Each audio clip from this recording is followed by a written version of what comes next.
Tu já teve alguma experiência ruim que tu mencionou antes, que quando tu tá com medo, tu pode atrair coisas ruins? Já teve isso? As experiências ruins que eu tive, graças a Deus, não foram por minha causa. O que pode acontecer, vamos especular. Supõe aquele exemplo de você ser um curador. Você viu que o Caio tá muito para baixo hoje, né? Ele tá até comendo um biscoitinho ali, viu? O Petri, para aumentar a glicose dele. Olha só.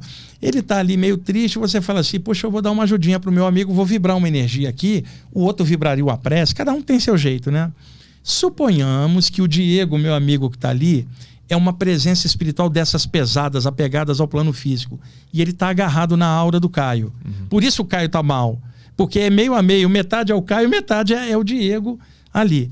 Na hora que você jogar energia para ajudar o Caio, o Diego pode vir em cima de você, tentando evitar que você ajude o cara que ele está drenando. Aconteceu isso contigo? Sim, muitas vezes. Acontece com vários curadores. O que pode acontecer?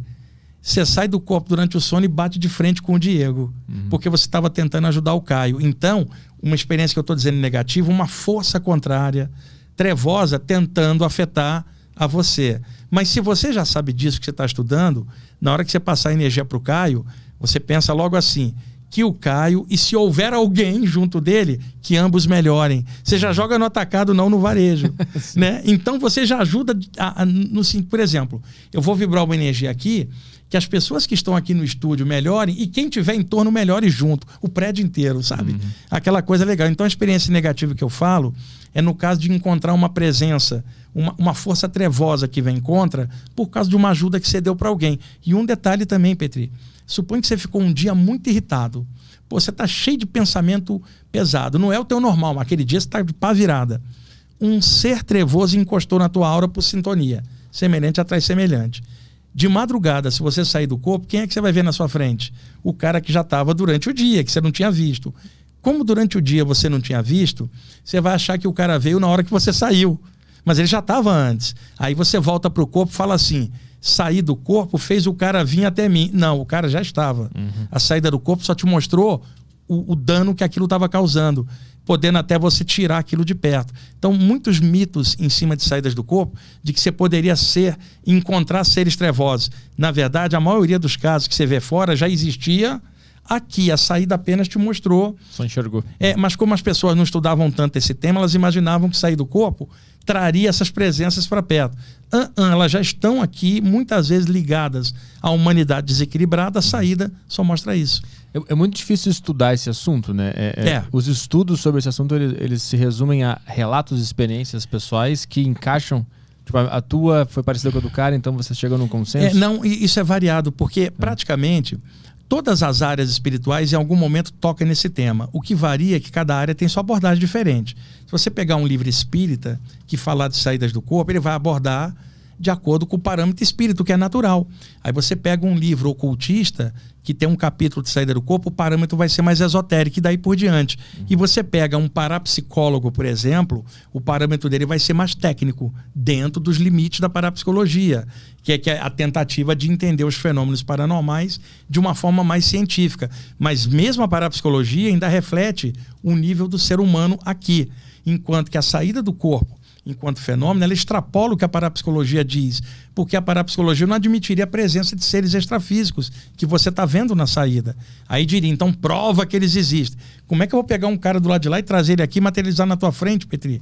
Então existe isso. Eu tenho uma bibliografia vastíssima de livro de parapsicologia, principalmente em inglês e espanhol. Eu tenho muito material porque eu sempre estudei bastante para me calçar. Então você tem desde a abordagem mais técnica, a mais religiosa, a espírita, a umbandista, a ocultista, até a abordagem, vamos dizer assim, empírica, de você pegar o conjunto dos relatos e observar o padrão que aparece na média. É pelo padrão que o estudo é feito. Assim. Porque não tem como ir lá e tirar uma foto do cara, né? Exatamente. Agora, já ocorreram tentativas em laboratório na década de 1960 do século XX, na época da Guerra Fria de então, o bloco capitalista com o bloco soviético.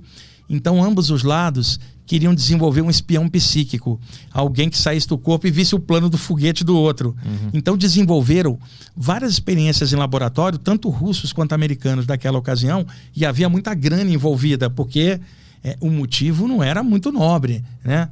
Mas a maioria dessas experiências não deu muito certo, porque não tinha ainda parâmetros que pudessem comprovar isso, mesmo com algumas pessoas tendo... Robert Monroe foi um autor que foi testado no laboratório, Kate Harari, tem um monte de pesquisadores e sensitivos testados. Na época a gente não sabia disso, porque era a Guerra Fria. Passaram-se 3, 4 décadas, esses personagens das experiências em laboratório publicaram livros. Aí todo mundo ficou sabendo que até um dia houve pesquisa para tentar desenvolver saída do corpo durante a Guerra Fria. Isso aí é fato, pode pesquisar. Por outro lado, você tem as modernas EQMs, as experiências de quase morte. Você já ouviu falar. Sim. Uma pessoa tem uma parada cardiorrespiratória, tá?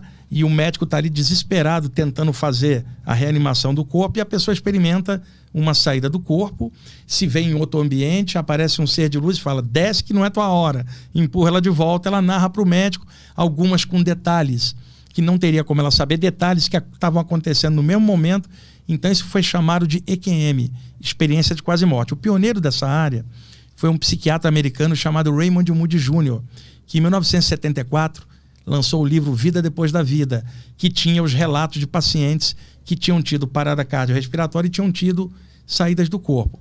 Posteriormente, vários outros autores começaram a publicar material. George Gordon Ritchie, Daniel Blinker, tem um monte de pesquisadores. Eu tenho esse material todo em casa. Hoje tem sites na internet, canais no YouTube falando claramente de experiências de quase morte, mas a origem disso é lá na década de 70, quando isso começou a ser mapeado. Então essa é outra área que se abre de estudo, porque as experiências de quase morte também são projeções extrafísicas, só que com uma diferença: o metabolismo dela está parado na hora, e a morte não é a parada cardiorrespiratória, é a morte cerebral. Minutos depois o cérebro morre sem sangue e sem oxigênio. Então, se você teve uma parada cardiorrespiratória e o médico conseguir reanimar seu corpo físico, pode ser que você retorne e continue a vida. Aí você talvez relate algo. Agora, é mito de que todo mundo que teve EQM lembra da saída.